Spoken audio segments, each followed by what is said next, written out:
Yeah. Elon Musk was saying, hey guys, there's a new law in California that forbids people training large language models. I think this is a good law. But he himself is in Texas. So of course it's good if in California competitors cannot train big models. So it's Yeah, I think maybe a more research version of Emad's point is, I think one of the reasons personally I like crypto research a lot better than AI research is you have to walk in with a threat model. You have to say, like, here is the set of actions that can be taken, and I assume a worst case outcome. Like, any possible sequence of actions can be taken as input, and I need to actually have the system robust to that. Like, it has to be able to resolve itself from that failure, or it has to not deviate in price too much. Like, you have all these kind of constraints. And in general, AI research has been much more of the opposite, right? It's very empirical, very like, I take something, I see if it works. On average, it seems to work well. I define something like a metric, like an MMLU or something like that.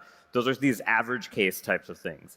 So you don't really know the worst case except for, hey, when you search for poisoning a data set, right?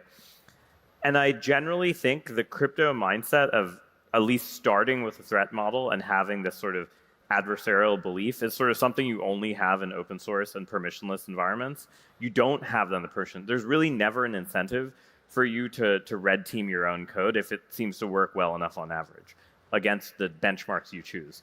And the idea that there's only one or two benchmarks that people are using to compare is also sort of unfair, right? For edge applications, I don't really care how well your language model does on translation. Like, maybe I actually only care about it for my specific subset of tasks.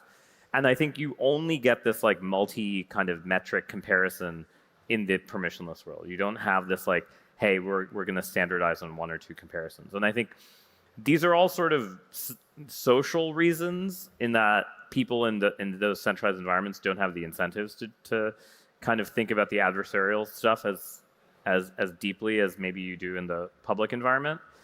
But I think you have to have both alternatives, otherwise you get stuck in a bad minima.